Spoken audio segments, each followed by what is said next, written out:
Okay. All right, 1 minute. Hey Gotcha. yo,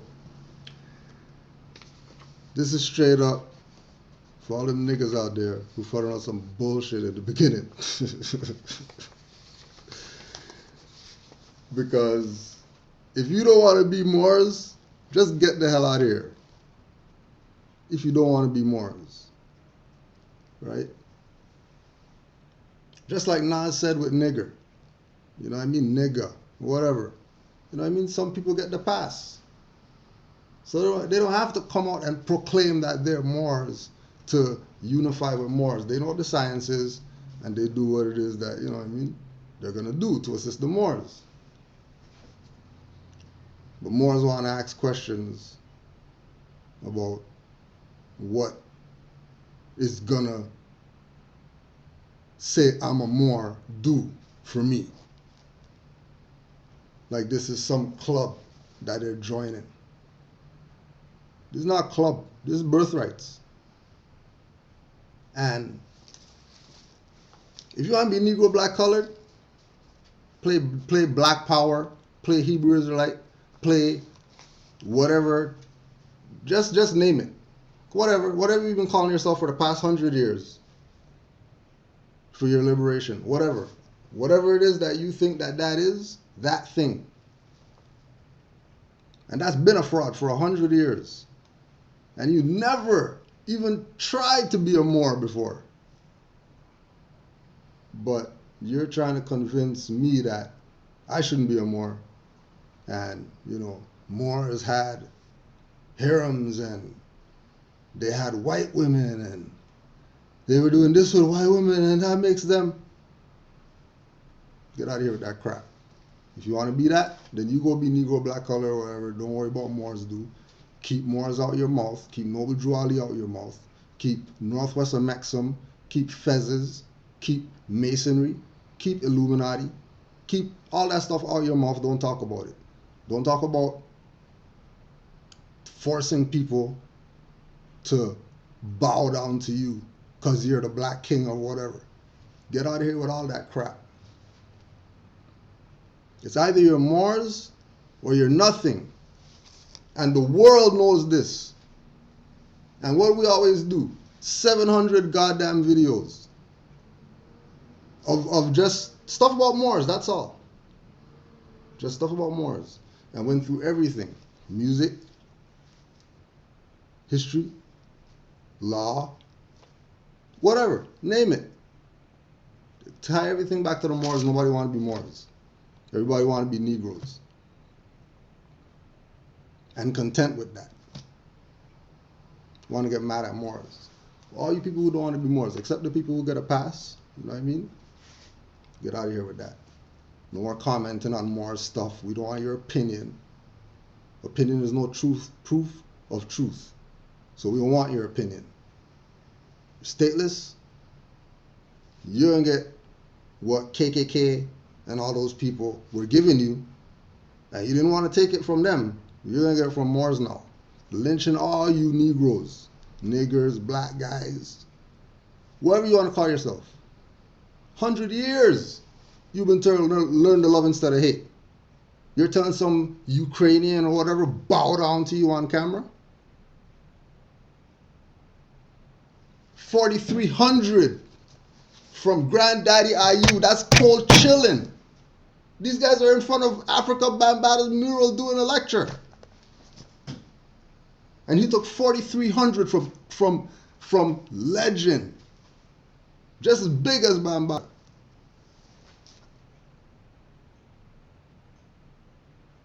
Because IU, Granddaddy IU, people don't even know. Why? Because they don't understand that they have to honor their foremothers and forefathers. And we honor them. Every day, all day. As Moors only, nothing else. We don't want to be the comedic priests of whatever, the staff, with the frail, and we don't want to be the guys with the little black fezzes with the little ankh on it and say, we're Moors. But then they'll never, ever, ever, ever, ever, ever, ever, ever, ever, ever show you Malachi York Circle 7 Quran that he wrote for the Nuwapians to tell them that they're Moorish American. Now, you don't want to be Moors? All right. I'm not going to do nothing today. Put my feet up and stuff and just chill today. I'm just the prop holding the cue cards today. Right? I'm just the prop holding the cue cards just to show people, one, that there's unity amongst Moors, and two, that active Moors been telling people. But it's not going to be me this time. It's somebody else who you never even expect. You think this is some club, the Moor stars, lecturers, and the only people who you're going to listen to is those people who have videos. Oh no. Those aren't Moors, half those people. They're playing you. So we're going to bring a Moor on for Canaanland Moors today. And I'm just the prop, just holding the cue cards. And we got camera, because you already know how they do, try to do their stuff, right? So we have to use stream. In case that doesn't upload, then we got the camera. And then everybody else out there who has something to take off the TV or the computer or whatever, set that up and take that stuff. Because this one is one for the Moors. Only Moors are really going to understand what's going on. Only Moors are going to understand. So we're about to go in. Islam more. Islam. Floor's yours. Yeah, introduce yourself and stuff like that. But, you could do that later or now or whatever. But just, do your thing more. Okay. Peace and love to the family across the world, the nations across the world, all the Moors across the world. I am Al-Jameer Rakai Bey, call that a Shiekti, Lenape Hoking, near the Republic of New Jersey. And basically gonna get into some science of the Moorish culture and some of the Moorish ways and anime and cartoons and the television that we watch on a day-to-day basis. So basically, let's just get started. I'm going to start throwing up the pictures. Yeah, we're ready, Mar. Okay. Yeah, so we'll start at number 1. Okay. And just go through them. All set. This first picture that we're going to throw up is from an anime show called Shakugan no Shana. Now, this was super random transition. Shout out to all my filmographers, shout out to all my video directors that know about transitions, editing, and things of that nature. At the end of the show, they just happened to show this M arch. Now, we know in numerology, M deals with the 13, which is 4. At the end of the show, they just happened to show this M arch, look like a golden arch, or the golden Moor, or the golden 13, or the winter solstice, or the sun setting. Many translations from that. Super random. They just happened to show that at the end of the show for no reason. But we know that's to, they use the symbolism to entice our energy and motion. So, that's the M right there. You can go to the next one.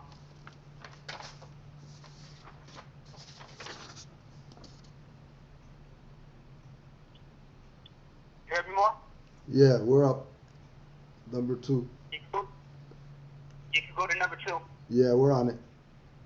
Okay. Are you on it right now? Yeah. You just Okay. roll. I got everything numbered. You just roll. Just call the number and go in. Okay, cool. Now, so this all the symbolism. They had the golden arch M. Now, we're on number 2 right now. You see the 7 is being thrown up on my Moors. They know about the circle 7. They just happen to throw these up, happen to throw these signs up, they happen to throw these signals up. Now the first one was just another random 7 being thrown up.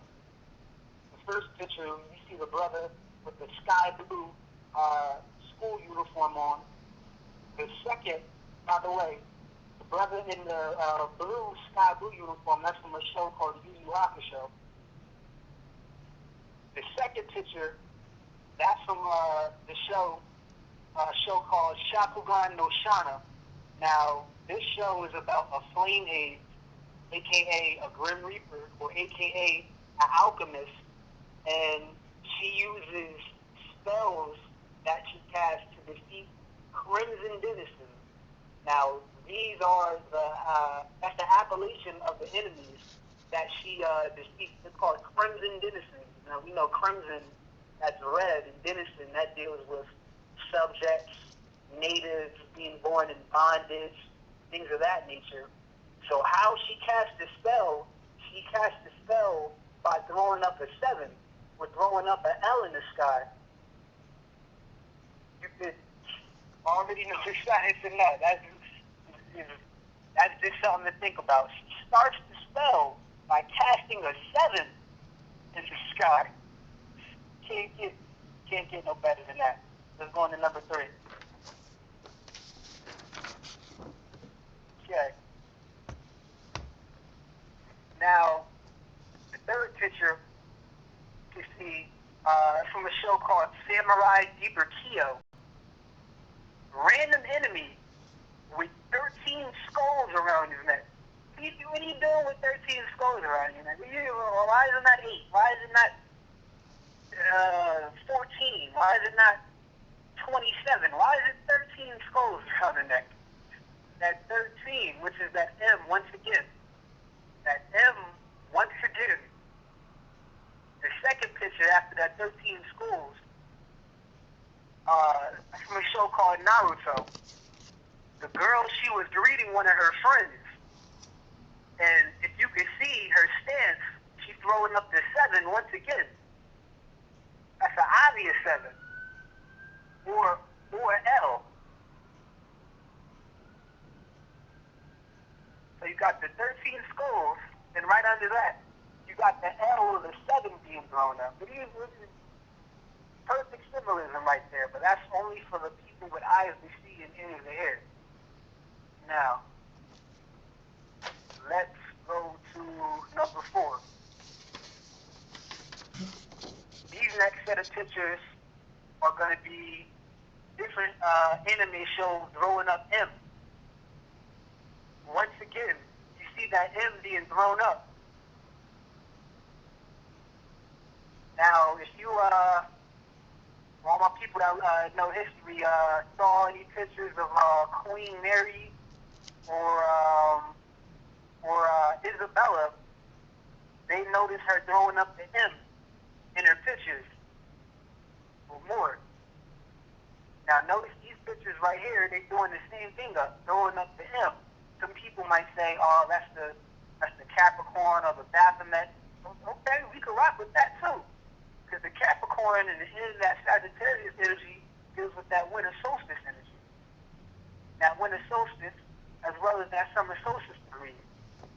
So as you can see, first picture throwing up an M. Second picture, that's an evil scientist throwing up an M. Once again, no coincidence. These are different anime shows throwing up the same thing.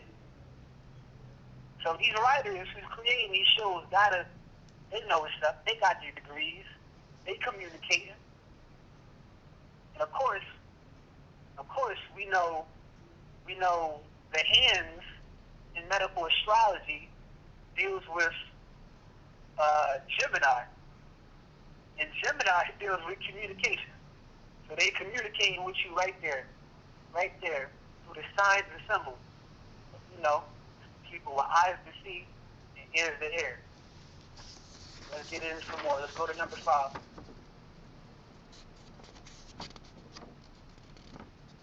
Now, this is from the show Yu Yu Hakusho. This is the junior of the spirit world. For the people that been watched Dragon Ball Z, they're familiar with King Yama, and King Yama being the ruler of the spirit world. This is King Yama's son, Junior. He acts as head of the spirit world, while King Yama is out doing other duties and obligations and such. And as you can see, growing up to him once again. And I notice in these shows, they throw up the M when some type of emotion is being brought forth. When they're in, how can I put it? With any type of emotion, I'm not going to delegate it to one specific. When any type of emotion is being brought forth, they throw up the M. They throw it straight up. Straight up. Let's go to number 6.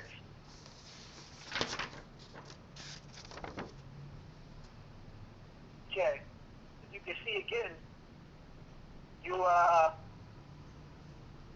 other brother, that's from the show Yu Yu Hakusho, in the green school uniform. That's from the show Yu Yu Hakusho. You see him straight up throwing it up.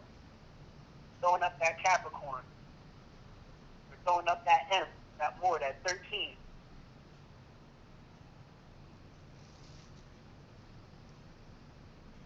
And right underneath that, you got B from Naruto.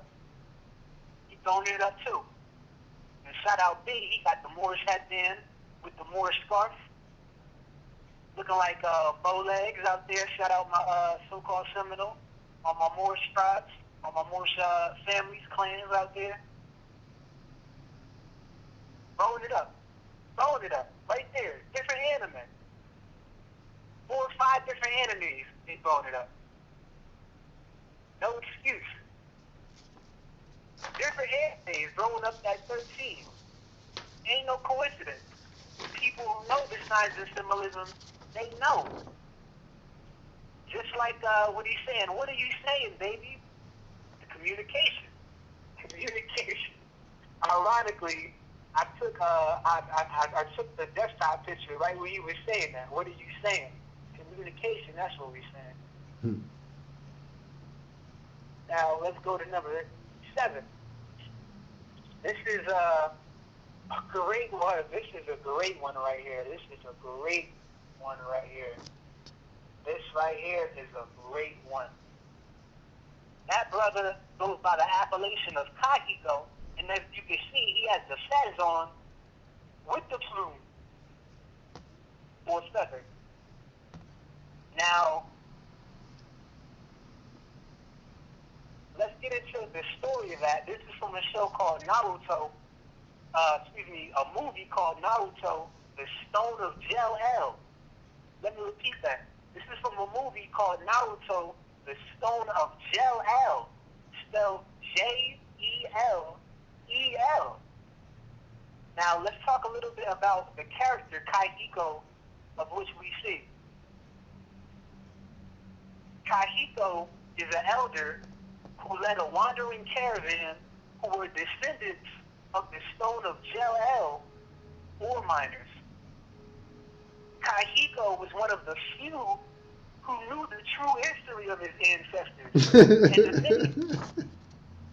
and the many secrets encompassing the Stone of Jel-El. Being a descendant of the ore miners of the Jel-El source, he devoted his life in protecting the vein's secrets from evildoers, and led a caravan of his fellow descendants, including his granddaughter, Amina. Now, as you can see, the family too, keep the family. The family, all of them got their heads covered. All of them got their heads covered. Now, one person is bearing head that's not covered. All of them either fessed up or got some covering and crown chakra. Now, let's get into a little bit more of the story of Naruto, the Stone of Jel-El. This was some of the synopsis of the story. A vast empire was built on this continent with the precious stone as its foundation. Mind you, this is being taken straight from the movie. I'll go to the beginning. A vast empire was built on this continent with the precious stone as its foundation. Wells never ran dry and livestock multiplied overnight. And trees continuously bore fruit. It's even said that they look for a way for life to stop aging because of this great stone called Jellet. Because of this power, wars raged on. Earth and mountains were ripped apart. Eventually, the battle obliterated the empire altogether. Only a handful of the young survived. There you go. Shout out them quotes from Noble Dry Lee. Only a handful is going to be survived. This thing is left over. But anyway, only a handful of the young survived. The ancestors sealed the stone underground, vowing to never release the seal again. With the stone being so powerful, why not destroy it? One of the characters said. The brother Kahiko said, the royal family is gone, so the remaining family can only stand guardian and watch it generation after generation. Now, let's get into some of the quotes that I found to perfect likeness and correlation and harmony with this. Some of our people took to the sea when the country was lost. According to legend, it was the royal family itself that left taking the book of Jalel and the last of the remaining stone across the way. Here's another quote exactly from the movie. You haven't come to a new land, boy. You're returning home. You and I are of the same people, both descendants of the same clan. Let me repeat that one. You haven't come to a new land, boy. You're returning home. You and I are of the same people, both descendants of the same clan. Now, you could go to the next one, so the people could see the picture of their ancestors from the movie. Now, as you can see, in the first picture we saw of Kahiko in his current modern family, their melanin was a tad bit recessive, or a tad bit black, aka pale. But if you can see clearly, his ancestors hold strong melanin and are of the copper persuasion. And if you ask me, those look like straight up. That look like they talking about the American people right there. Like straight up, those look like the so-called sheep people, Olmecs, the Mayans, the mound builders. Also notice the picture of the ancestors. They had on green and red. For my people who know numerology, they know red in numerology is 9. Green in numerology is 4. 4 and 9 is 13. So their garb is straight up 13, red and green. Notice the fez. These are pictures. These aren't historical artifacts. These are straight from the movie. These are pictures straight from the movie. As you can see, I had to pause it because it was so real. You see the feathers. This is straight from a movie. But shoot, for all we know, this could be a real live artifact. For all we know. But as you can see, they straight up dropping the history on us. Dropping it. And look at the complexion. Look at the complexion. Clearly, more of the copper in melanin compared to Kahiko and his current family and clan now. Straight up dropping it. Green and red, 13 all day. So this is from the movie Naruto, The Stone of Jalel. The Stone of Jalel. I highly suggest people go and check out that movie. so they could see for themselves the history of that. Let me repeat some of the quotes. Some of our people took to the sea when our country was lost. According to legend, it was the royal family itself that left, taking the book of Jalel and the last of the remaining stone across the waves. You haven't come to a new land, boys. You're returning home. You and I are of the same people, both descendants of the same clan. That quote was special. This is for the Asiatics, misnomer Negro, colored, black, Latino, whoever they think they is this week, think that they came from a whole nother land, coming to a new land. Nah, y'all ain't come to a whole new land. This is your home. Negroes, colors, and blacks, y'all home. Y'all home. And y'all family. And we got an empire. Just like the show said, how the empire was obliterated by war, we had an empire. But, you know, just like now, dirty Moors starting wars, literally. And that rhyme, dirty Moors starting wars. Off of that power of greed. That power is illusion. And what's not an illusion is a Moor, is love. That lack of love led to that hate, disparity, and evil wickedness, and separatism, and schismatic, which is why we're in the situation that we're in right now. But that's from the movie Naruto, The Stone of Jalel. Make sure y'all check that movie out. Deep movie. You can go to the next one more.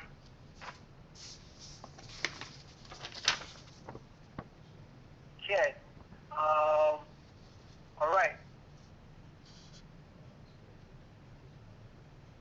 The next one, this is from the Rugrats.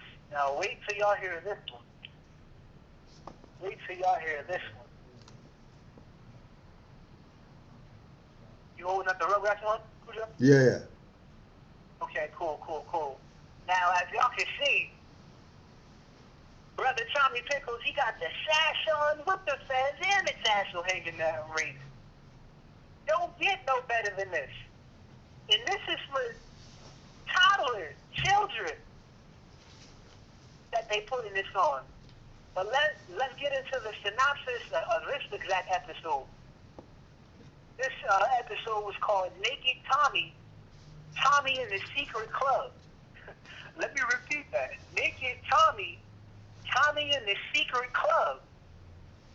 Now, the synopsis reads, Angelica is forming a new club and has a contest to see who will become a member. Will the rest of the Rugrats want to join when they learn that the members of the club have to become Angelica's servants? When the babies learn that Angelica has started her own secret club, they soon envy her. Let me repeat that. When the babies learn that Angelica has started her own secret club, they soon envy her. This gives the mean-spirited girl the idea to make the babies compete to see who joins her club. Unlike what they imagine, the club is no fun because all it does is give one the chance to be Angelica's personal servant while the others are left in the dust. That's just, oh man. When I think of that, I think of the death of our great brother Nobuju Ali and the tension that rose with the speculation of his death and how he was assassinated by Moors. Let me repeat that. Angelica is forming a new club in the contest to see who will become a member. Will the rest of the Rugrats want to join when they learn that the members of the club have to become Angelica's servants? When the babies learn that Angelica has started her own club, they soon envy her. I'm going to just stop right there.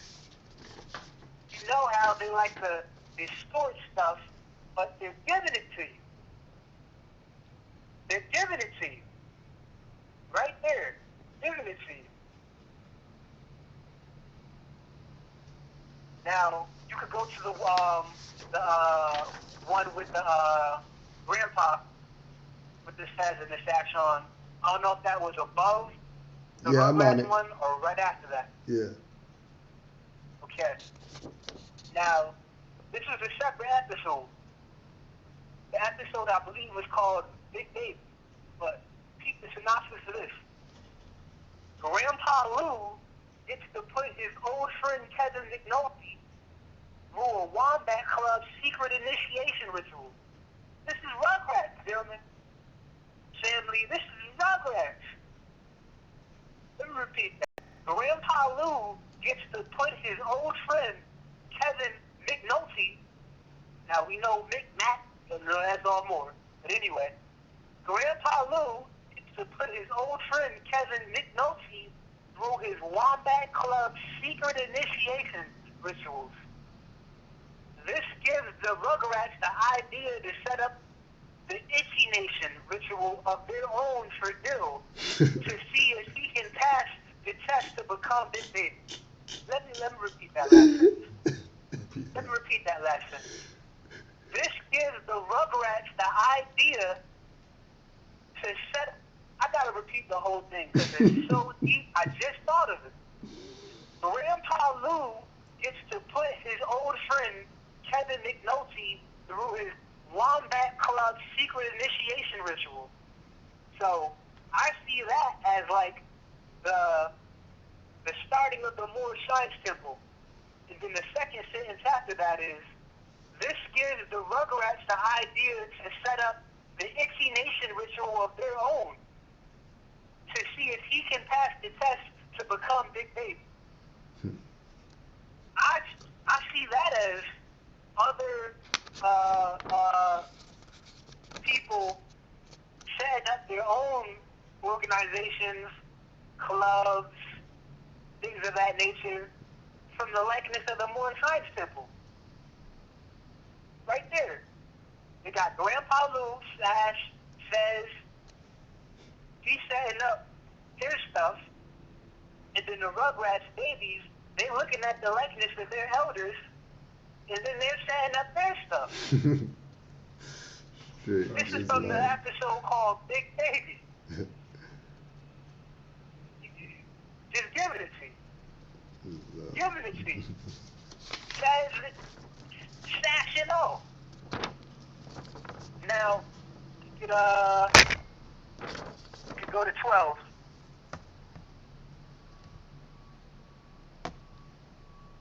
Yeah, go ahead, Mark. All right.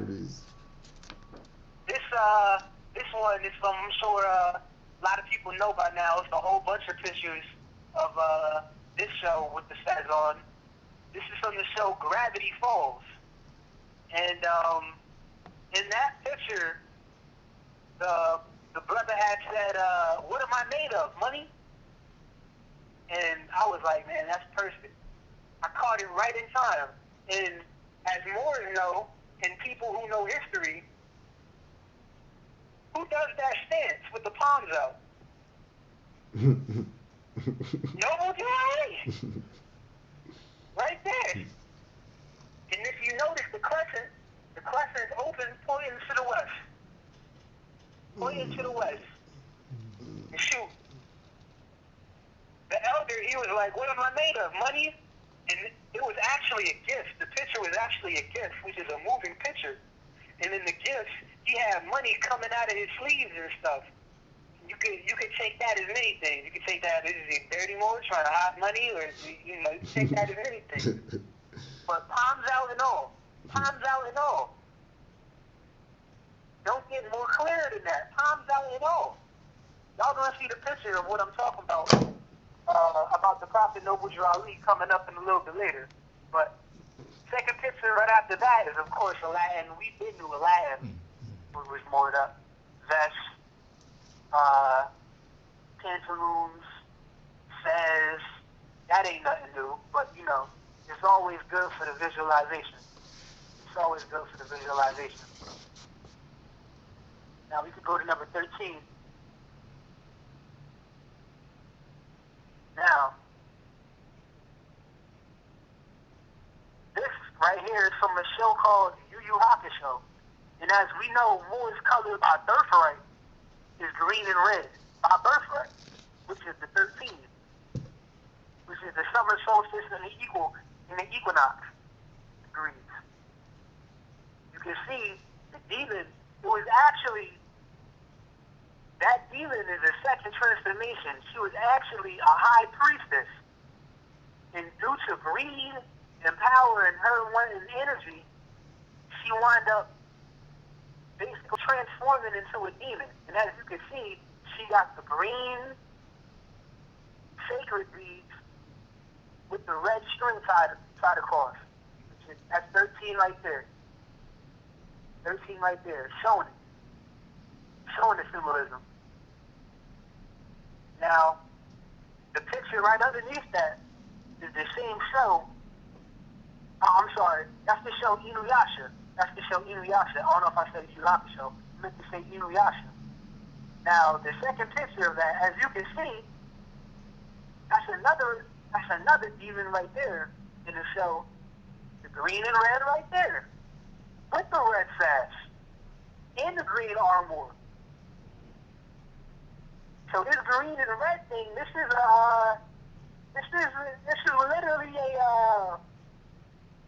literally a powerful thing. When you see that green and red, that 13 is a powerful thing right there.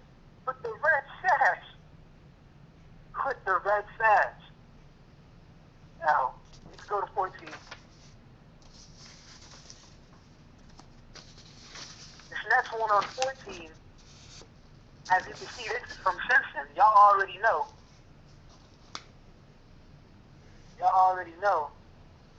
You see the grandpa. From The Simpsons. See him stands up. All the way. I don't see any markings on his fez either. So he looks like he has a pretty clean fez. Grandpa from The Simpsons looks like he has a pretty clean fez.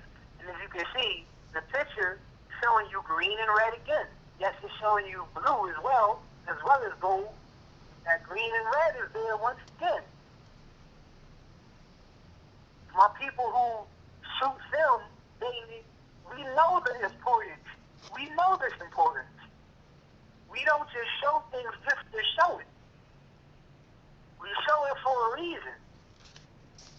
The symbolism is there for a reason.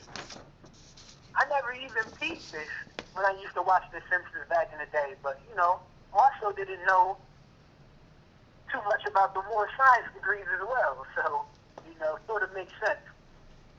And as you can see, the second picture, from the same show, The Simpsons, phased up. All the way phased up. No excuse. Negroes, colors, blacks, African Americans. We ain't even halfway through the pictures. And all you see is phases and 13s and green and red. No excuse. In that picture, you can see the phase marked up. It looks like it's a crescent. It looks like it's a crescent as well, facing the west. Now, we're on the next one. This is from a show called Bleach. A popular show called Bleach. Now, this Moor that you see right there, he's known as the gatekeeper. He's known as the gatekeeper of the spirit world. Let me repeat that. This big Moor that you're about to see is known as the gatekeeper. And guess what gate he guards in the show, in the spirit world? The West Gate. So this is the guardian of the spirit world wearing a fez with the tassel. and he's the guardian of the West Gate. The West Gate. The West Gate. You can't get no sweeter than that. You can't get no sweeter than that. Now let's get into some of who he is. His appellation on the show is Jadenbo Ikanzaka, and he's the gatekeeper of the White Road Gate of the Serite, or the West Gate. This is a position he has held for over 300 years. Now, peep this. His birthday, his born day, was January 10th. To me, that sounds just way too close to Noble Jalali's birthday, January. Sounds way too close. Let me repeat that. His birthday is January 10th. That's just way too close. Way too close. And we know that's 2 days after. We know numerology deals with the moon energy. So, let's get into some of the quotes. These are some of the quotes that the brother Jidanbo, who is guardian of the West Gate in the spirit world, said. He said, "Your behavior sickens me. Are you from an uncivilized area? Listen, this city has rules. First, wash your hands when you come back home. Second, no eating food that has fallen on the ground. Third, duel is nothing else but one-on-one." So you got a guardian with the feds asking people, "Are you uncivilized?" Who talks like that? Moors talk like that. Let's get into the second quote. Seems as if you are one of the repeat that. Seems as if you are one of the uncivilized people. So disrespectful. I wasted my time waiting for you. You should be grateful. I don't know about y'all, but that's just powerful to me. Those sound like straight up quotes from the prophet. Yeah, he's straight talking to Negro, black colored people. Literally. Yeah, literally. Let me repeat that quote. Seems as if you are one of the uncivilized people. So disrespectful. I wasted my time waiting for you. You should be grateful. When I read that quote, I couldn't believe it. That sounds straight up like oral statements from the Prophet Muhammad himself. And as you can see, the other pictures, him lifting up the gate, straight up, lifting up the gate. Now, peep this. In the show, the Moor, he was actually defeated. He was actually defeated in the show. And since he was defeated, he had to open the gate up to the people who defeated him.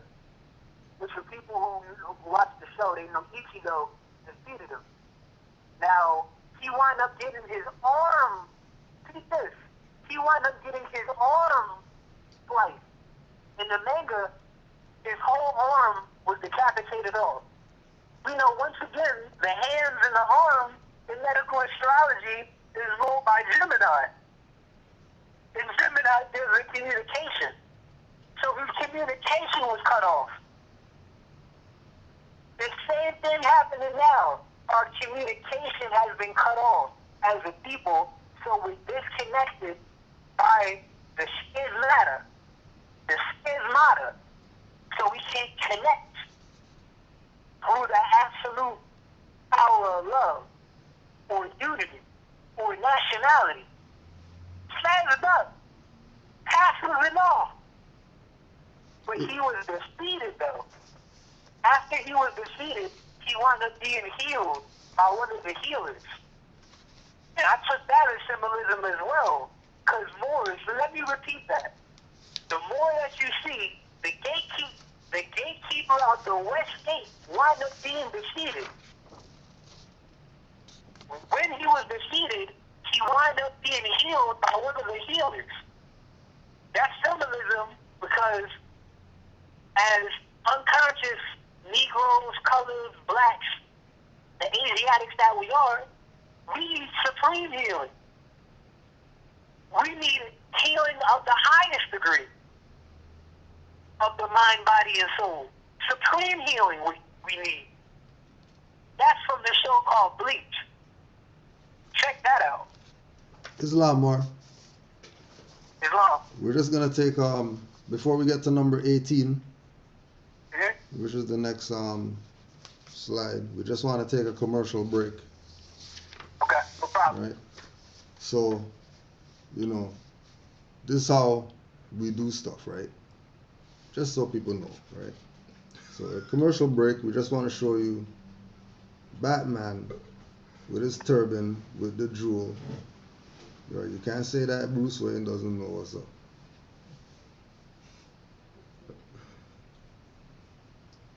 Right? And if he knows what's up, then Iron Man knows what's up, and then Superman's name's Kal-El, and you can't even deny nothing. If Batman comes to you with a turban on, trust me, you know what's up. Batman comes to you with a turban on, Aquaman knows what's up. everybody knows what's up, except Negro black colored people. They want to play around stupid that they're not Moors. Batman's freaking Moor. Rocking the thing. Batman! Some Johnny Quest thing. Oh, Some Haji business. got the jewel. Right? Okay? It's undeniable. It's undeniable. It's undeniable. We could just shut out the class, let's go home. That was the 10, Doug. That was the 10s, everybody. Everybody go home. Game's over. Gone. Pack it in. Gone. Pack it in. So yeah, commercial break's over. We're coming back to brother Anime Bay killing them right now. Anime Bay killing them right now. So we're going to start back up. Right now we're at 7:48. So you know we'll take our next commercial break whenever. You know, this is our station. This ain't Moors don't have stuff, right? Where's the more stuff? We have our own station, yo. We're just, doing what we do. So we're going to number 18. Number 18. All right, 18's up, more.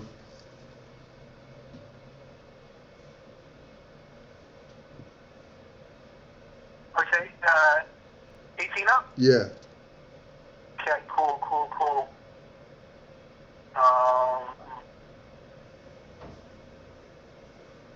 Morocco. Okay. Morocco. Now, More. this one is from this show called Secret Squirrel. This is from a show called Secret Squirrel in Morocco Mole. This show, the first picture is from the 1960s. This show first aired in 1965. 1965.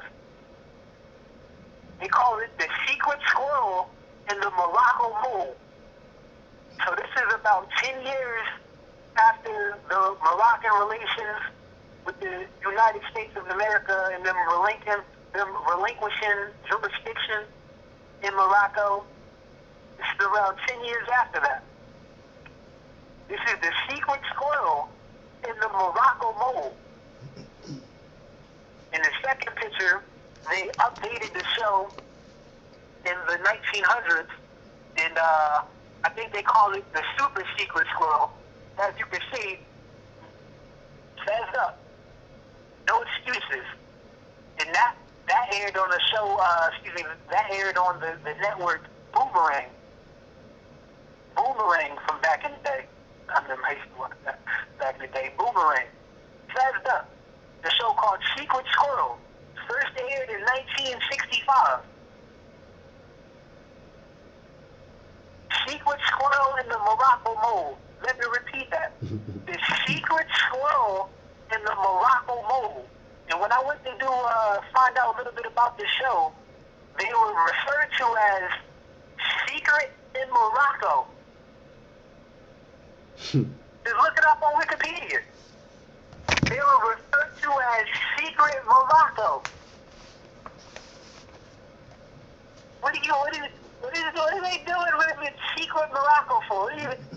That's for the people with eyes to see and ears to hear that know their culture, know their history, know their bloodline, nationality, and pedigree. Now, let's go to 19. I'm sure y'all have seen this one floating around the internet. This is from the show Phineas and Ferb, and as you can clearly see, Disney's behind this 100%, as the Disney logo is right there. This was known as the Fez dispenser. They had a Fez dispenser, a dispenser that spit out Fezes, sponsored by Disney. Children and young seeds watch this. So children and young seeds are getting programmed early about Fezes, tassels, the Moroccan culture, the Asiatic culture, the Moorish culture. But I'm sure it goes over their head because we've been disconnected. Fez dispenser, it don't get no sweeter than that. Now, you go to the next one, year 20. Now,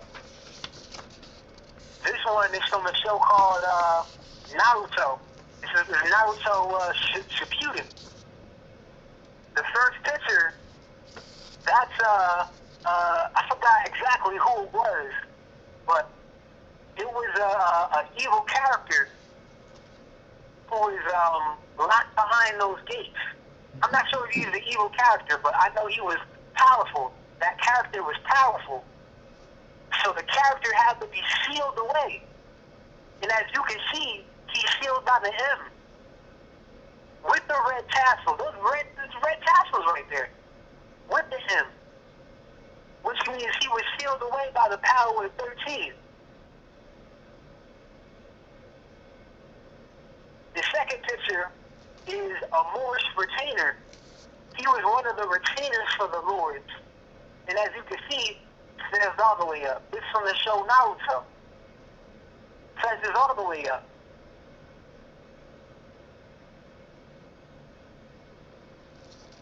And he has that puzzled, puzzled look on his face. Even though I caught it the way I caught it, but he has that look on his face like, man, look, man. Algebra about to drop that science today. Ain't no excuse. Ain't no excuse for these Asiatics out here. What y'all gonna say? Like, what y'all gonna say? Why y'all not claiming y'all culture? And this, yes, we know from the Inquisition, books have been burned, things of that nature, this and that. But this is right in front of your face. Your children's watching this, adults watching this, teens watching this. Everybody watches these shows. So, like I said, it's for people with the eyes to see and ears to hear. Wearing your culture right in front of your face. Are y'all aware? I hope y'all aware. Set it up. You go to 21. This is Dragon Ball Z right here. This is Dragon Ball Z, family. Dragon Ball Z. Anybody got their heads covered. No excuse. Turbans, feathers, hijabs. Everybody covered up. This is my favorite one right here. This is Master Roshi. Master Roshi, as you can see, Master Roshi has the green and red fez. He has the green and red fez. Once already told you, green in numerology is 4, red in numerology is 9, 4 and 9 is 13. So he's 13 up. As you can see, he has the red bow strapped around him with the green outline, with the tassels. They get married. Y'all know who Master Roshi is. He was always married. This is a toast for he's giving a toast for the reawakening of these Asiatics out here. Toast to y'all. y'all can remember who your nationality, y'all bloodline, and culture is. Toast to y'all. That's Master Roshi giving y'all a toast. Waiting for y'all. Waiting. Green and red. 13. Quit the fans in, assassin. No excuse. At all. Go to 21. 22. Now, that's, this is from, Dragon Ball Z movie, The Wrath of the Dragon. Now, this character, he was the evil character, and as you could just go off the visual, you could, what are the big feathers? Big feathers. This Dragon Ball Z, big feathers. No excuse. This character's appellation was holy. H-O-I, like ahoy, or hola, or hello, or hi. Hoy, I did a little research on that. Hoy is basically the greeting or appearing at a place or the coming of something. In the movie, Hoy is an evil wizard and is an antagonist in Dragon Ball Z, Wrath of the Dragon. He is the last surviving member of Kashvar, an alien race of evil wizards who deem themselves superior to all other species. Now, you know, no disrespect, but, you know, if you ask me, Kashvar sounds too close to Ashkenazi. Now remember, he is the last surviving member of the Kashvar. As soon as I saw the word Kashvar, for some reason I automatically thought Ashkenazi. So this is the character Holy, big stands up all the way. Now you can go to 23. Now,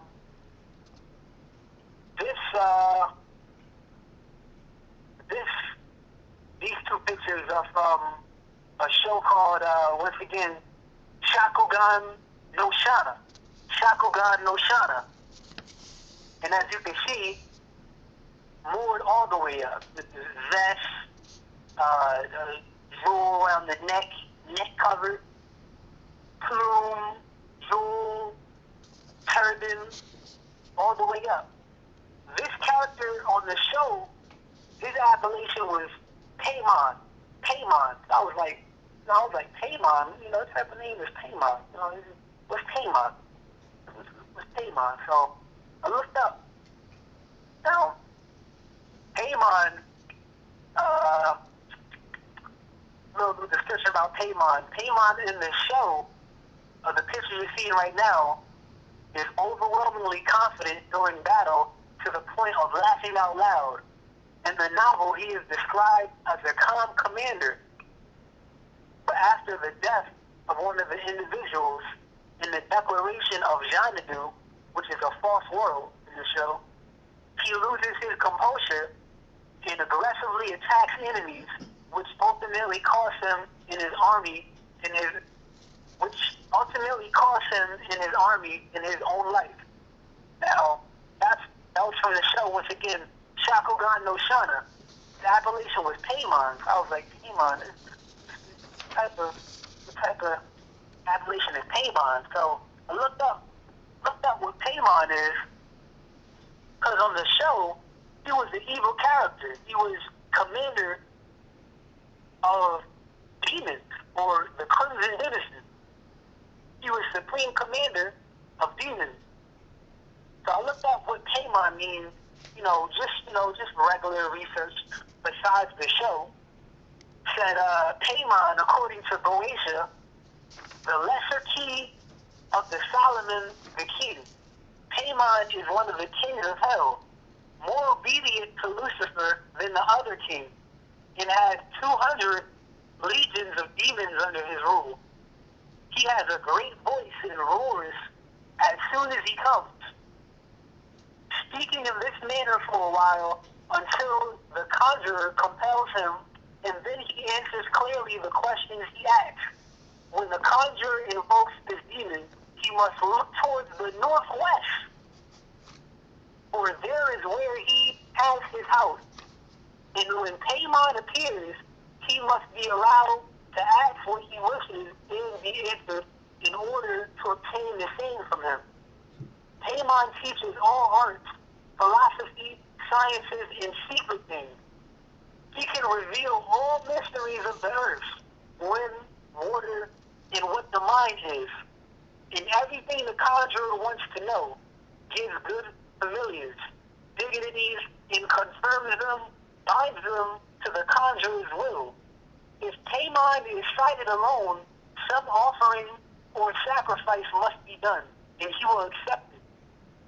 Then two kings called Babel, or Bebal, or Lebal in Abalam, or Abalim, will go to him together with other spirits, often 25 legions.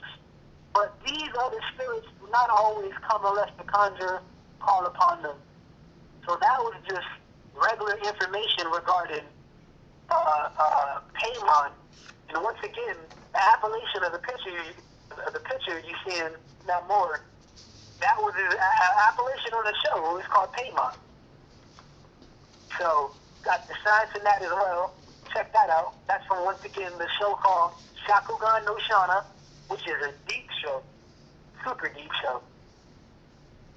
Now, you can go to 24. Okay. Now, this is from a show called Rurouni Kenshin. Rurouni Kenshin. Now, I'll break down the synopsis so y'all can know what we're dealing with, or what exactly we're looking at.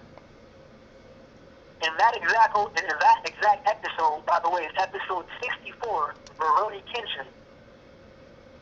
The Prince of Jagarata, a small country in South Asia, was attending a meeting of the nations. A plot of assassination was put on him and he was injured. The Grand Chamberlain met with good people who protected him and the prince. He found a young son who favored the prince identically from the people who protected him and the prince. So the replacement, who looked just like the prince, since the original prince was injured, he acted as a replacement in the meeting of the nations with the other countries. So the replacement and the friends had to learn proper manners and be civilized for this important meeting of the nations. Another attack was put on the replacement prince during the meeting of the nations, with the real prince being home. Make a long story short, the Grand Chamberlain wound up protecting the replacement prince from the assassination, and all was well. And as you can see, that's the main character you're looking at right there with the hands together in a triangle. That's the main character, Kenshin Himura. By the way, his last name is Himura. Himura, and he's known as the greatest swordsman in the show. His last operation is Himura. As you can see, shafts on and everything. Shafts on and everything. Sized up. Sized up. And just like the picture above, you saw them holding up the forks and the knife and the spoon. They had to learn proper manners so they could accompany the replacement prince at the meeting of the nation. So once again, you have people who wear feathers, sashes, and these types of Moorish garb, knowing proper manners and knowing how to be proper and handle themselves accordingly. The picture you're looking at right now, that's the Grand Chamberlain holding up the prince. As you can see, the Prince of Jagarata stands up. Stands up. And as I said in the synopsis, the prince wound up being injured, so the people who protected him had a young seed, and they used a young seed who looked just like the prince to act act as a replacement. So the meeting of the nations for the country of Jakarta could be fulfilled, and the country could be in good terms with the people. That's the Grand Chamberlain right there with his sword protecting the prince from assassination in full delight. As you can see, Grand Chamberlain stands up. So that seems to be a common theme. People with feathers on, in where the Moorish gods are civilized in no proper manners. With this, we know why. Now, let's go to 26. One of my favorites right here. One of my favorites. Yeah, trust One of my favorites. Boss. Boss. One of my favorites. Boss. Now, Boss. y'all already know Piccolo. By the way, this is from Dragon Ball Z. Yeah. Y'all already know who Piccolo is. We already been compared the picture to Piccolo and the one with Malcolm X when he had on the Moorish garb, when he was across the sea to our other family land. This brother appellation is Pycon. And I forgot to get the exact coordinates of where Pycon was from, but that's okay, because the visual is all we need. As you can see, Pycon, it says, got the overt white garb to symbolize the purity of man, with the sash tying it around, with the gold attached to the fez, or the headband, and the gold attached to his solar plex, saying that he's rich in his soul, because the sash is clearly around his gut, which is the anahata, which is the stomach, or the verso. So he has the gold on top of the soul, saying he has a rich soul, and he has the gold on top of the pineal gland, saying that he has a rich pineal gland, and his vision is far. The gold also symbolizes the wealth of his nation, and symbolizes that he's royal by blood and birthright. And as you can see, he's verde or green, which to me that looks like a Osar type of prototype. Because remember, when you look at the pictures of Osar, some of the pictures he was green as well. So this is like a Peru Osar type of prototype war. Don't get no better than that. And as you can see, him and Goku, by the way, on the show, him and Goku met up in the afterlife. As you can see, they both got the halos around their head.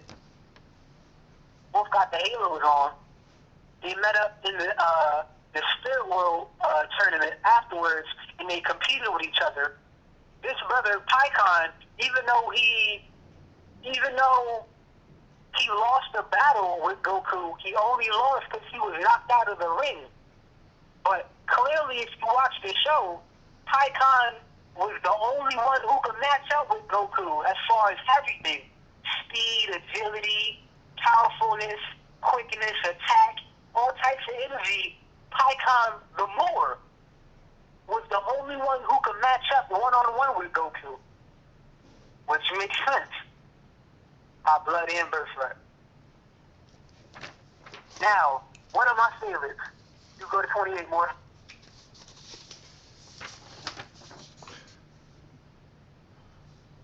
Now, this right here, don't get no better than this. No excuses. No excuses. What y'all gonna say? For all the haters, all the doubters, all the naysayers, what y'all gonna say? SpongeBob and Patrick even know they Moors. And they don't just know they Moors, they know that they are in the likeness of their prophet. SpongeBob and Patrick recognize their prophet. You see them? Hands up. Hands up. What's the excuse? Do you see the hands up? Hands is up. Prophet Noble Drew Ali side by side. the SpongeBob and Patrick, what y'all gonna say?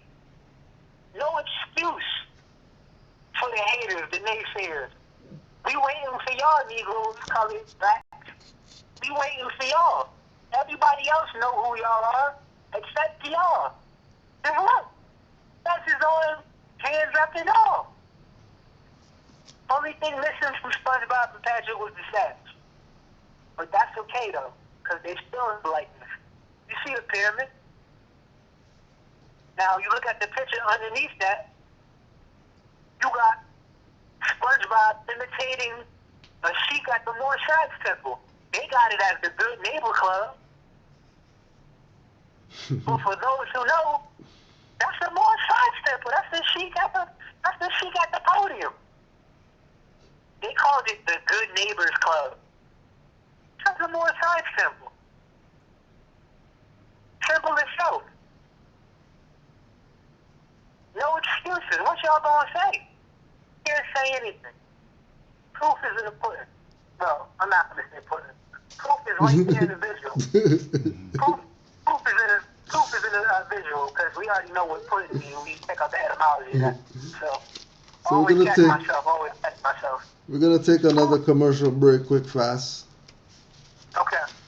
Just gonna take a quick commercial break, quick, fast, because we want people to know how real it is, right? We want to know how real it is, right? Like we really want people to know how real it is, right? It's real, right? Now, if Scooby-Doo's coming as the Arabian Nights now, and Shaggy, with the green and the red, you can't say that you're not Moors. Even Scooby-Doo freaking knows that it's all about Moors. With the vest, everything.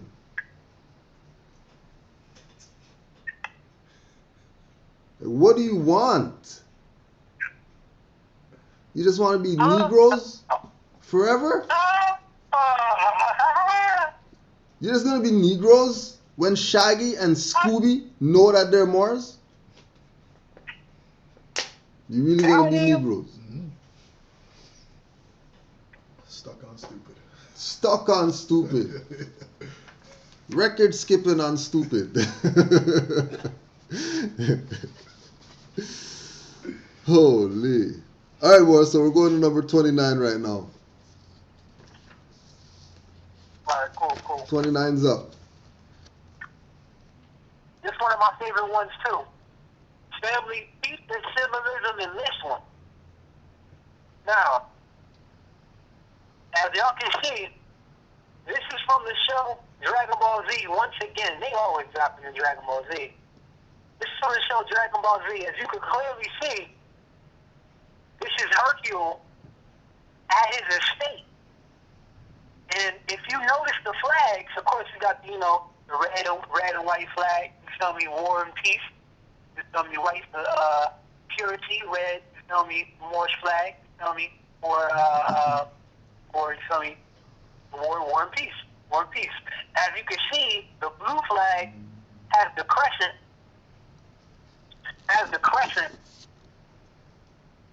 With the star.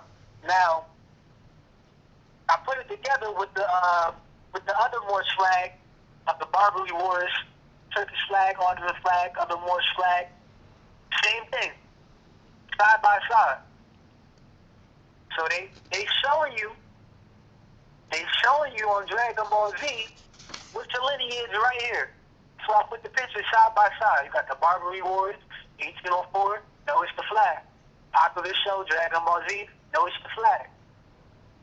Now, if you look closer at the picture, notice there's 13 pillars. 1, 2, 3, 4, 5, 6, 7, 8, 9, 10, 11, 12, 13 small pillars. On top of that, you got the triangles as well with the 4 pillars. So they out here giving you the symbolism, giving you the math right there, right in the visual. 13 up. with the Moorish crescent and moon. No excuse. No excuse at all. No excuse at all. No excuse at all. 13 up. 13 sacred geometry, symbolism right there. Giving it to you. I couldn't believe it when I saw it. As y'all can see, this is a live tribe. I still got the where I stopped it at exactly at all. I had to pause it. Well, I didn't even pause it. I let it keep on going. I was able to take the picture while it was live, but no excuse. We're waiting for you, Asiatic. We're waiting for you. Now, let's go to 30. Keep up Daffy Duck. Daffy Duck? You know you more.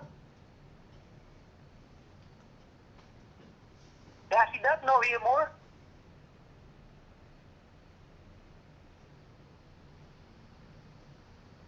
Chilling. Feet up and all. The guard in the left hand, book in the right hand. Red stars up and all.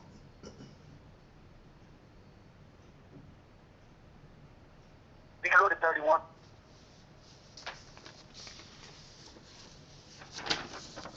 Now this one, once again, I was telling y'all, for those who been seeing Dragon Ball Z, they're familiar with who King Yama is.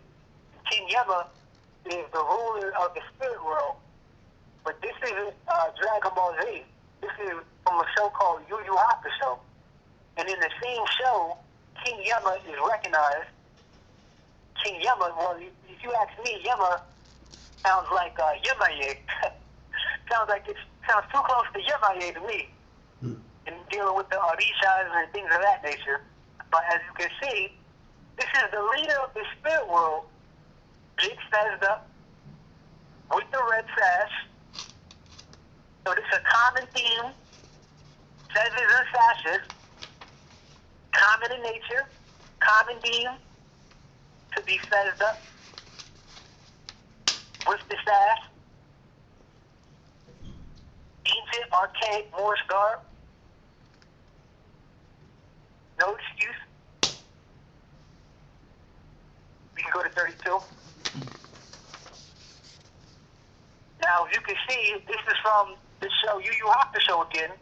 As you can see, common theme, even though he doesn't have a head wrap, has the sash on, has the sash, and let me make this point.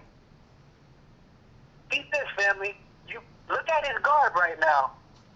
All blanco, all white, with the reddish, violetish, purplish, whatever type of light you want to describe it, type of sash.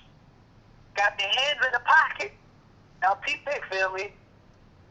Go to, look at Chris Bosh's Moroccan theme party and look at the picture where all of the Miami Heat players are together. And look at Dwayne Wade. Look at Dwayne Wade. And then look at this picture. It's the same exact picture. Dwayne Wade, he got on the stash on with the all blanco, all white, with the hands in the pocket. Same shorts. Same thing. Same thing. Archaic. Known garb. Known garb. This is something that's a regular theme for us to have as a people, as far as our culture and garb. This is regular theme. Check out the Moroccan theme party of Chris Bosh and look at Dwayne Wade when they all was together. And then peep that picture of the brother Karama in the show. Same thing. Look the same way. Nothing new under the sun. Let's go to 33.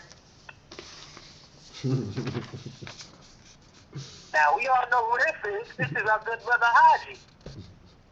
Good brother Haji from Johnny's Quest. As you can see, when Johnny was older, when Johnny was younger, already know what it is. Jeweled on the turban, purple vest. Already know what it is. Same thing when he was younger, turban wrapped around. I forgot who the other man behind Hodidy in the younger version of him, but shoot, that looked like a fez right there. Cartoon Network. So this is Disney, Cartoon Network, Boomerang, showcasing your Moorish culture. All these different shows showcasing your Moorish culture. There's no, they're hiding it from us. It's a secret. Prophet Noble Ali even said it himself, all the secrets is gone. They don't even know what secrets he's talking about. Ain't no secrets. What secrets are you talking about? You clearly see Cartoon Network. Above pictures I show you, clearly see Boomerang, clearly see Disney. And most of these shows is programs for children. Shoot, you ask children about the Moorish culture, they probably know more than the elders now. If they haven't been brain dirty, we don't say brainwashed, because shoot, you want your brain to be washed, but they're dirty. Common theme. Dresses with jewels on. Showcasing. So-called tell lie vision. Telling lies to your vision. They tell lies to your vision, but they telling you the truth too. I used to call it too, tell lies to your vision. I used to say that too. But shoot. They giving it to you. Like, what more else do you need? What more else do you want? Asiatics, so-called Negroes, colored, blacks, African Americans. What more do you need? Now we can go to the last one. This right here is from a variation of Transformers. Featuring a transformer. So let me give you a synopsis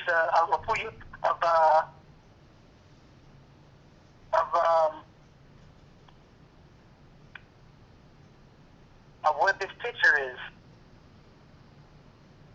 So, as y'all can see, common theme: long staff, long robe, and one of the brothers clearly has on a fez.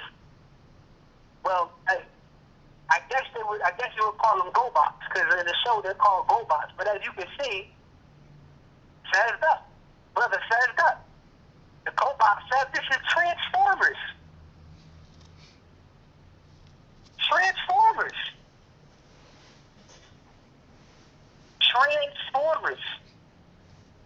What more do y'all need? Says up.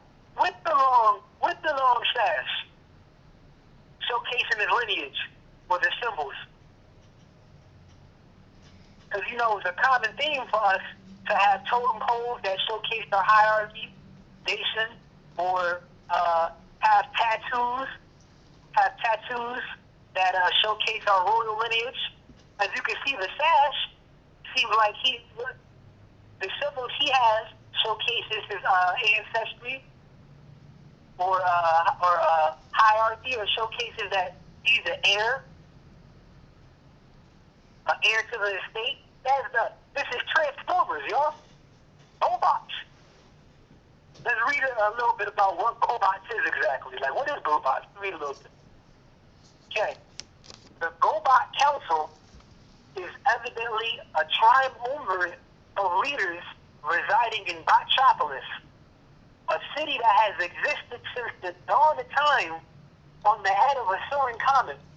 So, Pete, this city and this GoBot Council has existed since the dawn of time, and they're wearing a fez. So what is the writer trying to tell you? Are fezzes since the dawn of time? Is the Moorish culture from the dawn of time? Must be. Mind you, this isn't even, they're not even on planet Earth. They're outside of planet Earth. And they're wearing Moorish garb. Let me repeat that. They're wearing Moorish garb and they're not even on planet Earth. What more do y'all need? type of degrees is the writer trying to show? What type of symbolism is he trying to, are they trying to say? Because I'm sure it's more than one person when these people do their shows. I'm sure it's more than one person. Just like the Gobot Council, it's a council of people when they do their shows. Gobot Council. Let's read a little bit more about this Gobot Council. Every year, the council is responsible for the selection of a team of Gobots to protect and serve a planet they judge needs their assistance the most. This is annual, which means at least a few Gobots must be trained or experienced before the next selection takes place. Their criteria for member selection appears to consist of the best, the fastest, the strongest, the wildest, and the most clever of the available Gobots. Although it has been implied that if one trains hard enough, they may one day be able to join an active Gobot team. An active Gobot team. To me, that sounds like what Prophet Noble Drali said. I want active Moors. I want the brightest, most strongest, most wisest Moors. Active, not passive. Same thing. Same likeness. Giving it to y'all. The Gobot Council. They're known as a council. Of course, the red and green and blue. No excuse. No excuse. So that was the 34 pages right there. That was long, boy. So we ended it off on 34. You know, I had to end it off on 34. For real. Had to. For real. Had to end it off on circle 7. All right, so I know that you have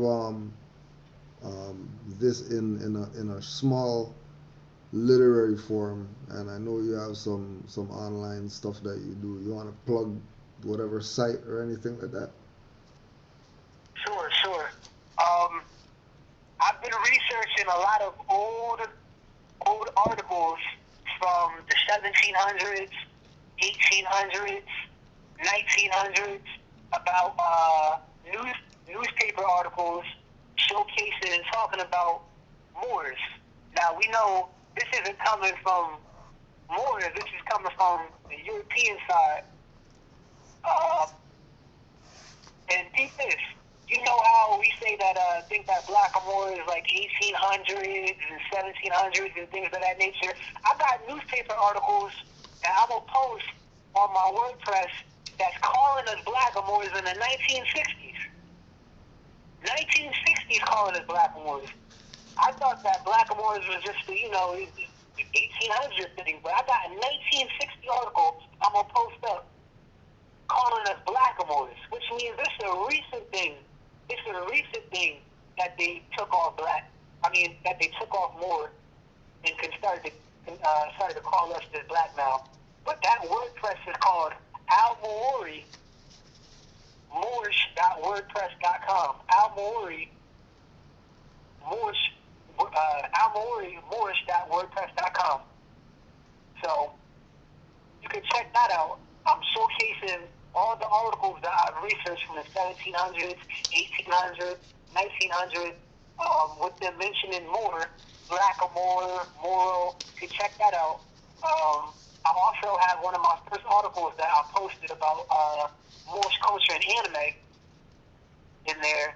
So make sure you check that out. Because I'm going to be showcasing everything all the pictures that me and Cujo went through today. I'm going to be showcasing all of that on the Al-Maori WordPress site. So y'all could get another visual of it. Put that in your archives. In the future, I'm going to also compile a booklet and put together over 200 to 300 pictures, so y'all can straight up just see all these different types of cartoons and animes showcasing the Moorish culture. So definitely look for that in the future. I do a lot of photography as well as videography. I want to videotape some of the Moorish classes that are held in Upper Shiekti that Ana Ida El, the mother Ras Mariah Bey, hold at the National Black Theater as well. I have a GoFund account that I've posted. Feel free to give any type of donation so I could start to do that, because I haven't seen anybody document any of the Moorish classes at the National Black Theater, so I figured, shoot, I might as well try to do that myself. So anything you can to donate on my GoFund account, I would highly, highly appreciate it, because I really want to document those classes. You know, the more literature, the more articles, the more videos, the more photos, the better, so we can wake the people up.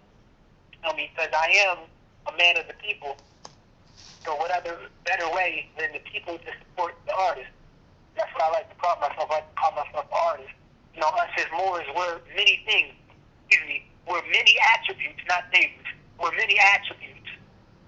We're many attributes. So I'm just trying to get my Rotarian on as I should, as I'm supposed to. So just want to give a big shout out to you, Cujo. Want to give a big shout out to my brother Ashul, Brent Bay, down in the Yamsi Territory. Want to give a shout out to everybody in the Diverse Movement Crew, DMC, Styles T. Big shout out to my mother and father. Keith, what's up? I appreciate you letting me document some of the information so the people can have, not just me, so the people can have. And I thank you for that, and I honor you, more. Yo, thank you. One love, more. We'll build later. See you later. All right, peace. Peace. Yeah. So, what are you gonna do? Be black after all that? After all that, you're still gonna say, well, I don't know, Islam and Allah and, you know what I mean? Let's do black cities and, well, you just be Moors for once in your life. Be Moors. You've been everything else and nothing worked. But And everything else. still going on. Kardak, the mystic magician, Lorna, his beautiful fiancée, and and Balthar, their faithful Caucasian servant, are on their way to land of the master Brahmins, magical enemies of civilization. But in order to get there, they must first pass many obstacles, each more frightening than the last. Now they find themselves in the land of the beastmen. Okay. And that's Kardak, the mystic magician. Some Marvel thing? A DC thing? A DC thing. A DC. What's his face? Drake. I'm With not the sure. top hat. Yeah, And then he had the other the Moor with the fez on him that wore the Captain Caveman freaking stuff. Trust And he had the purple fez on. Yeah. Mm-hmm. Right? Whatever comic it is, DC, whoever, Yeah, Marvel, whoever, it's all the same goddamn people letting everybody know in the cartoons that it's real, Using the visuals. right? Letting you know. It's so real. All the Jokers rocking the fez. Right. Rocking the turban. All the Joker has the turban with the jewel, Batman's Arabian Nights. right? Not the Dark Knight. Batman's Arabian Arabian Nights. Nights. Okay, so Batman had the fez, and Joker had the fez, or the turban. Mm-hmm. So what's to tell you about them? When you talking about enemies and stuff like that, these guys are the same battle rappers battling each other, and then 2 days later they're chilling, Yeah, sharing their whore. These guys, whack, right? Playing people. One of them never killed the other one yet. Y'all still fighting? Yeah, trust me. Y'all still debating about Yeah. stuff? What are you debating about? And just say that you're Moors. They don't want to do that. Oh, that was shit fancy. Let's see if he calls that. Right. There is a Marvel one, The Arabian Night. It didn't do too well, but they tried a thing.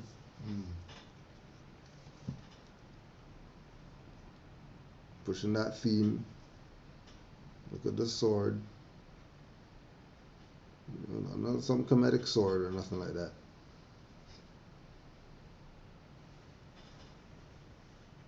Everybody got their jewel on their turban.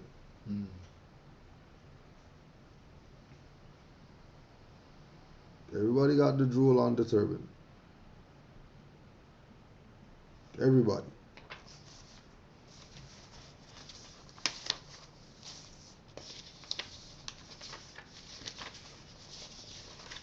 Of course. Okay, third eye of Thundera. Sight beyond sight. Sight beyond sight.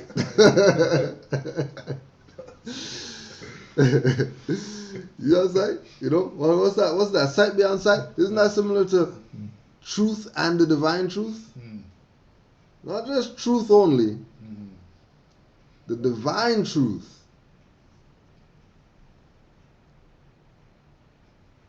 You know?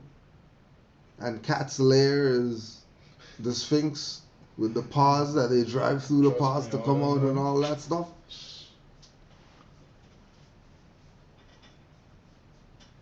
All ours. Our culture. Panthero. Straight brother. Straight you know brother. what I mean? Straight Straight brother. brother. Like, what do you mean? Who is he? You know what I mean? How come he's... All the other ones look like... You know what I mean? Like... But he looks... Yeah. You know what I mean? Doberman-ish. Rockweiler-ish. The Rockweiler that ran up the stairs, ran up the the ladder onto the roof. That's Panthero. Right? You know? And it's this theme too. This Arabian thing. You know, they're Arabian. This Arabian theme in these comics. Throw a fez in there. Fez up, got the vest, got the cape, got the turban, everything. Got the ghost face armband without the eagle on it. Trust me. You know what I mean? Golden arms. Yeah. The fullness. They even got the nigger in there. I guess they're on the carpet. Yeah, they That got is the the carpet that they're on, right? The donkey. Even on the Right? They got the Negro in there, want their 40 acres of crap. There they are. There they are, the mule. Standing there. And then there's the Moors off to the side. Almost about to fall off the damn thing. True Negro. Just by the side. The little mohawk hairstyle and stuff. Right? Donkeying around. Keep donkeying around. You don't want to be Moors? It's okay. Don't be Moors. Don't be Moors. That's your business. We're Moors.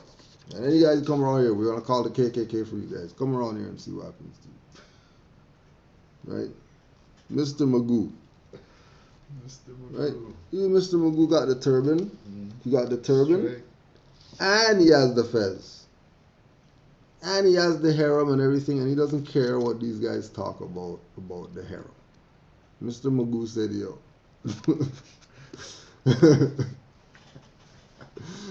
It's like, yo.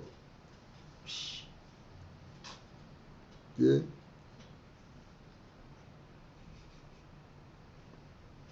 Again, Arabian Nights again. That theme. That theme. That only leads to one place, Moors. Doesn't lead to any black African anything. Always leads to Moors.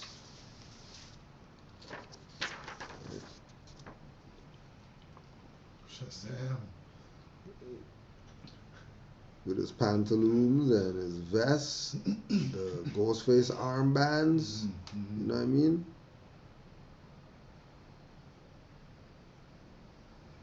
He even has the Shaka Amos on the top instead of the side. And he's a Moor. There's Shaka Amos right here. But he just has it on the top instead of the side. The Heru lock. So he has the Heru lock on the top of his head. Right? Yeah. But he's wearing a Moorish vest though. And he's wearing Moorish pantaloons though. He's not just like no Kemetic pharaoh wearing eyeliner. He's wearing eyeliner. Because you're ancient pharaoh. Your eyeliner, makeup and stuff like that? What are you talking about? And here's the Moor with the Heru lock, just like Shaka Amos, but on the top instead of the side. But they're not Moors though. They'll be everything else, and then have people follow them into their foolishness that leads nowhere. Dead end. Sinbad the Sailor. And they always have the elders in the Fez. Fez is up for all the elders because they already know, right? The Fez is not no play thing. Right? And then even Youth Man has the ghost face armbands. With his turban up. His little brethren back there with the turban up, feathers up.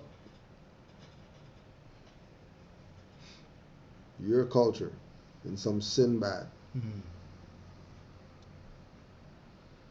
Your culture in some Sinbad. You don't want it. You want to be black guys. You're black guys. Black power. Black power and you're powerless. You know, just put a ball of yarn on this guy's head. Call it a turban. Curly shoe. Turban's up. Like, no. Let's think about this now, right? This man's turban. That's not head or whatever up there. No. This is how sacred the turban is. To cover the head. That this man has yards upon yards for his turban. Yeah, not a small thing. Right? Because just take that off when you go to sleep or whatever. Not sleeping with that. Yards and yards. You're rapping yards every day. Why? Meditation. Meditation. Time with yourself. And you wrap your turban. Because it's way deeper than what people think it is. And that's why you brought a Fez or the turban. Because either way, that's the most supreme head covering. Either one. Whichever one you want to do, doesn't matter. Because both of them are, right? Yarko the Great Master. Yarko, a young American, initiated into the magic of the East, pits his mystic power against the forces of crime and evil. All quail before him, the mightiest magician of all time, Yarko the Great, master of magic. Yarko the Great. And you see, and he got his NY bow tie. The American that learned. And then see the East, magic of the East. Live and direct. Everything. Got the bow tie. How come you ever see NY in that turban? How we don't see NY wearing turban? Isn't bow tie, isn't that NY stuff? And then the fact that it's saying American there, they can show you this, but when you look up American, it'll tell you copper tone people. Mm-hmm. And then Yarko. Mm-hmm.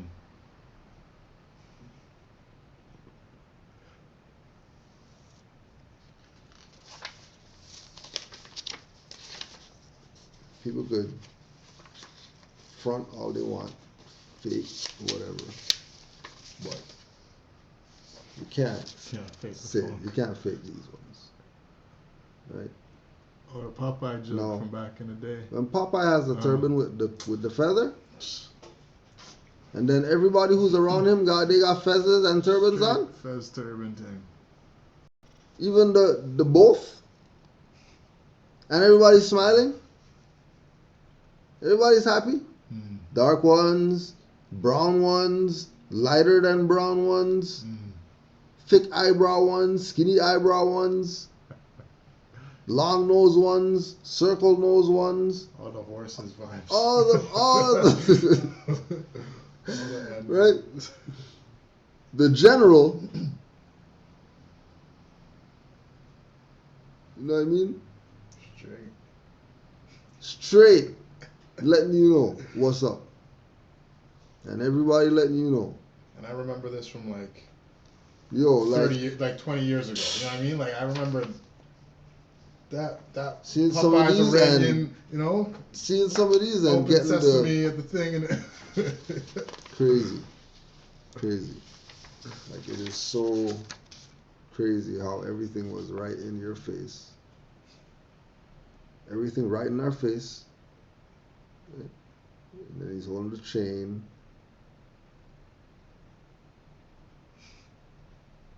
With the pantaloons, the vest, fezzes up. Mm-hmm. Turban and fez. The red and green, repping some red and green. The red and green and the black, RBG, repping the RBG with the fez. Mm. Repping the RBG with the fez. Hello, RBG. He's wearing the RBG, but he has a fez on. The Black Power colors with a fez on.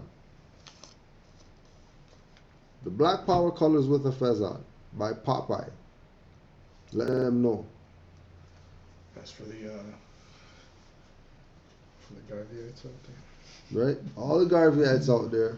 Pan-African. All the Pan-African.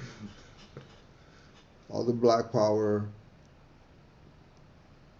Even Popeye knows that RBG is Moors. Popeye knows RBG are Moors. But they don't want it. They don't want Allah and all that crap. Playing games. If you go play games with them, we will be sending the clan for you guys. Don't worry. When you see stuff burning on your lawn, just remember the Moors sent them. Garvey met with the clan, Juali met with the clan, so don't think they don't know. We got relations and stuff like that. So you want to be Negro? Go right ahead. Mm. Go right ahead. Just go right ahead. You got a number, Grand Dragon. The list just came out of everybody who's KKK or whatever. Oh yeah, Anonymous put out the thing. All them people. What? So we know who's who or whatever. We know. So, I mean, we knew before, but now yeah, you know. now we know. No now we know. Right? And we have some Negro black collar people. Just like Juali said, the elder told them. The European came and asked them, yeah, we need some people to help this. Oh, see those niggas over there? The Take those ones. niggas? The do nothing niggas, take them. You want to have a slave trade and all that stuff? Ship people all the Mississippi River and all.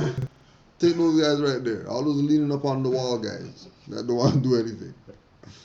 All those sit on the stoop guys throwing dice. Mm-hmm. Take them. Yeah, the passive ones, the ones who aren't active, take them. I want to say Islam to one of the master educators, Sir the Duke of Tears, posted something. Just wanted to share, you know what I'm saying, the people, the fam.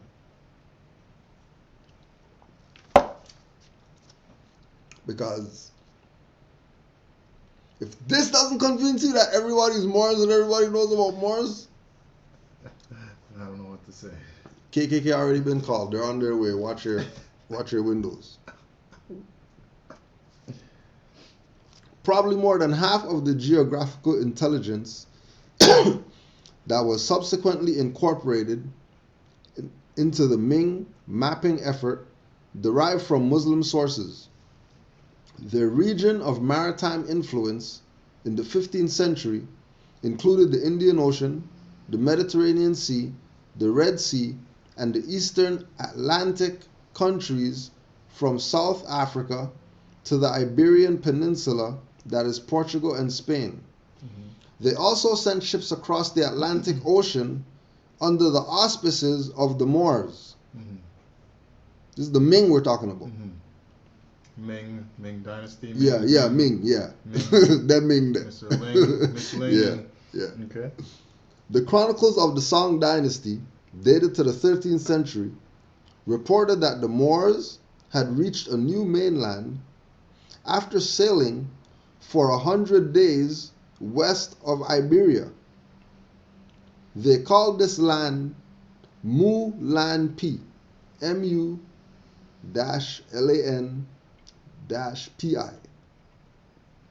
At least that is how the Arabic name was translated into the Chinese account. That's how the Arabic was translated into Chinese.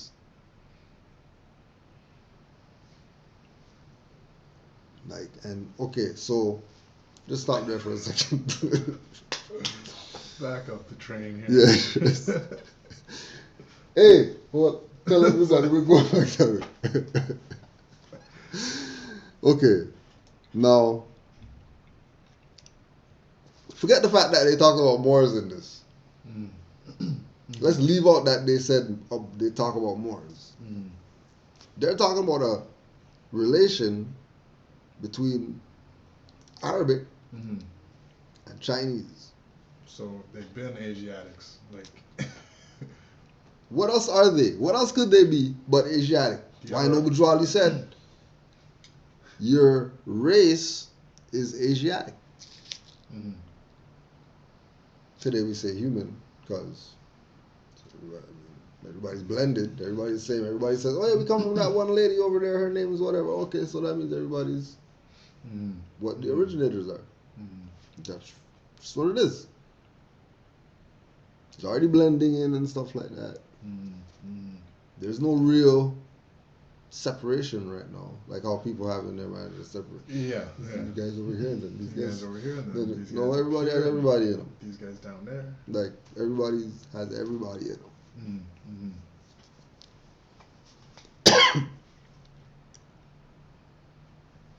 We want to say that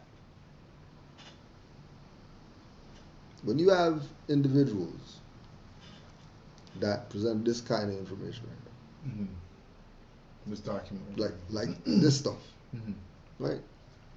People that put in their time to go read for 15 hours just because to write one page, just to get this is all one, right? Yeah. How much ever, like hours, books, and all you come out with is, hey, I think this could be used after all these hours. We have to commend people. You know what I mean? So all the educators that put out information to shatter your freaking reality, whatever you think that it is. Like to blow you into some other whatever that you never even thought existed or whatever. Yeah, trust me. With documented facts, we have to say, okay, yeah. I mean, all the people who led us to this place that we know that we're Moors, Forget else, whatever else that we ever called ourselves. Mm-hmm. One thing we know for sure is that we're Moors. Mm. And that's all we're ever going to be. Mm-hmm. And that's all we're going to... That's it. Because what are we going to be after Moors? What are you going to be? What could you be after Moors? You can't be anything. So that's what... The circle... subgroup under there, so... Serpent's biting its tail. Mm-hmm. Right? At least that is how the Arabic name was translated into the Chinese account. It was noted that the Moors returned from this new land carrying a cargo of corn cobs that were 3 inches long and also very large gourds. The Chinese historian Hui Lin Li, Huilanli, has identified these corn cobs and gourds as maize and pumpkins. Mm. Both were indigenous American plants. Yeah. Mm-hmm. It's not us saying it, right? We see evidence of the joint Ming-Moor expeditions to the New World in the form of an early map of the Florida Peninsula.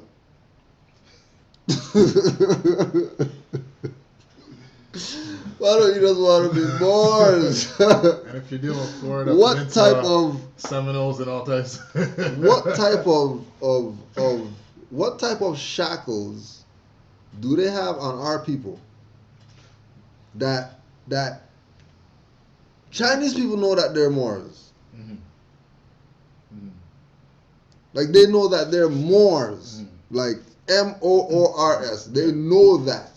They know that these lost people are Moors.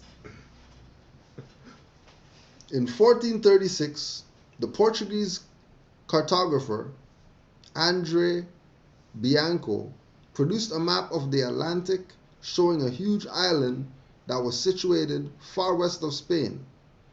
He called this island Antilia, Antilia. Basically, this name means the island opposite Tile or Iceland. Located at the southern corner of Antilia is peculiar looking peninsula jutting toward the southeast. This peninsula had an uncanny similarity to the modern day peninsula of Florida. Thompson, Gunnar, Gunnar, Secret Voyages to the New World. 9 True Adventures from the Forbidden Chronicles of American History. Thompson, Gunnar, Gunnar, Secret Voyages to the New World. 9 True Adventures from the Forbidden Chronicles of American History. So, tell all your friends and everybody that they're Moors. They don't need to be part of no damn temple to be Moors. Dragon Ball Z knows he's Moors. So, like, he ain't part of no temple. How come he knows that he's Moors? That's recent. That's not something back then. Dragon Ball Z is recent stuff. And they know that they're Moors without going to the temple. But they know that they're Moors. And then they have their jewel on their thing, just like Noble Drew Ali has. They're after Noble Drew Ali. And then they're representing Noble Drew Ali. And they're an anime. And our people want to be Negro, black, colored, Nuwapians and all this crap. Instead of just being Moors.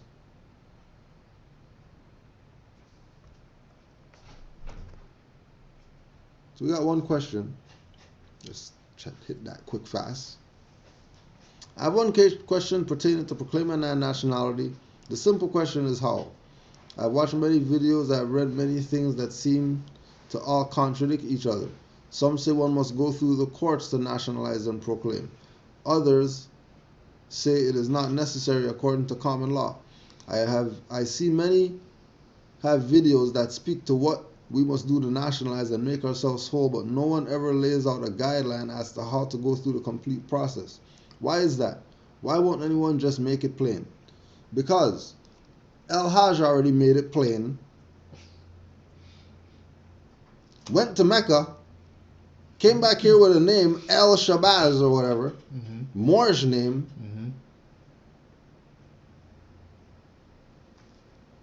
Start talking about human rights. Stop talking about black and all that stuff. So, like, dress like Piccolo, all that stuff, show people. There's more. People get a little like they think they have to do it. Right? And that's because they're not studying. Because if you study, you realize that, hold on a second. Rabbi.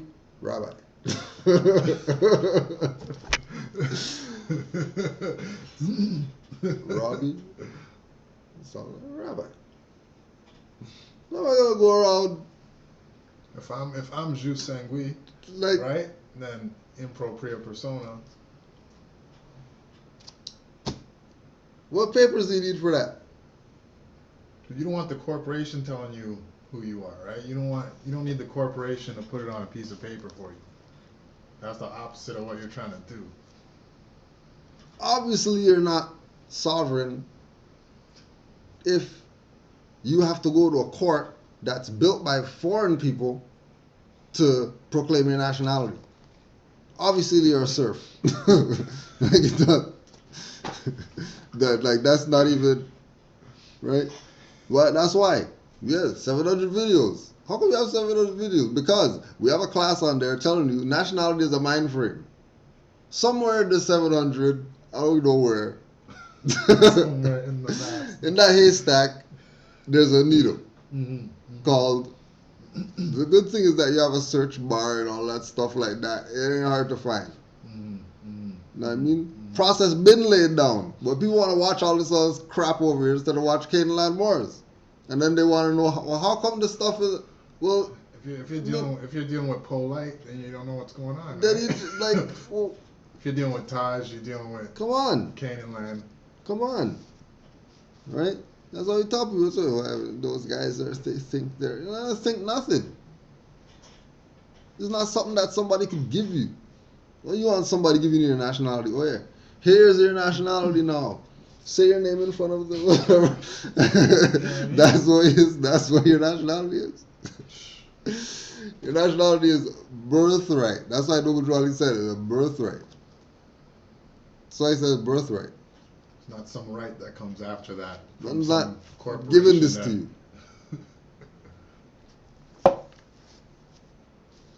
So I Drawley said, be what you know. Be what you know. Well, okay, well, I know African and I know which one am I going to be? Well, African. we just showed you that Batman has the freaking turban on and stuff, knows that he's more. You hear Bruce Wayne got problems? Living rather well. Rather well. You know what I mean? Oh, passed down through generations and stuff like that. Oh, they're telling the story of a birthright. They got passed down or whatever, and then these people don't want it. When Batman has a turban. Showing you where he got his wealth from.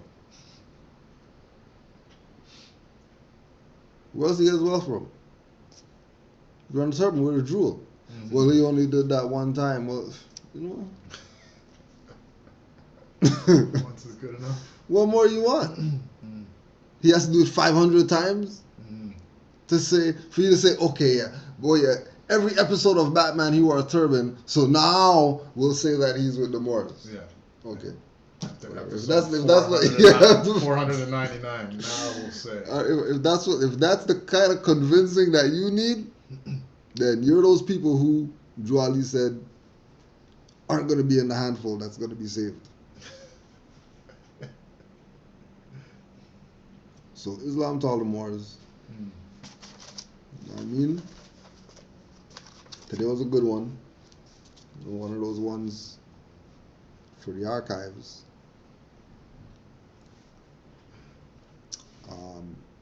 Blog Talk Radio 930 347-945-5899. Call-in number. Call in early because it fills up by the time the show starts. Right? So for all those people who want to know how do I proclaim my nationality, we have a call-in show where you could call in. Ask that question. Don't be shy. I mean, might sound like it's kind of harsh, but no, It's all good. It's all good. It's all good. It's all good. Don't be shy. Call in, ask your question, whatever it is. You know what I mean? You better have a pen and paper because the answer you're gonna get from 4 people is gonna be like a book or whatever, right? So you better take notes and study, and don't think this is some handout stuff because we're not some welfare program. If you want something, you're building it. What do you want? Hospital? Shoot, go build your hospital then. Well, you know, so then don't talk about why don't we have Moorish hospital if you're not gonna build it? Shut the hell up. Do something that you could do. What could you do? Well, the Moorish should have a. Shoot then. Go make what the Moorish should have a. Yeah, but then. So shut the hell up. Do something that you could do. Because we're not having no hospital, we're not having no whatever until we wake up these Negro black colored people out here, or until they get vaporized. Whichever one comes first, that's what it's gonna be.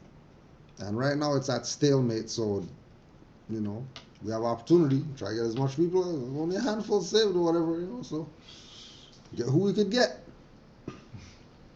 blogtalkradio.com/MHHS Eyes Wide Open, 9:30 p.m. Eastern Time, 347-945-5899. Don't be shy, call in. Islam to all the Moors, peace and love. Another one. And we got Iron Sheik 6 on deck. We got Audio Mechanics on deck. We got the compilation album on deck.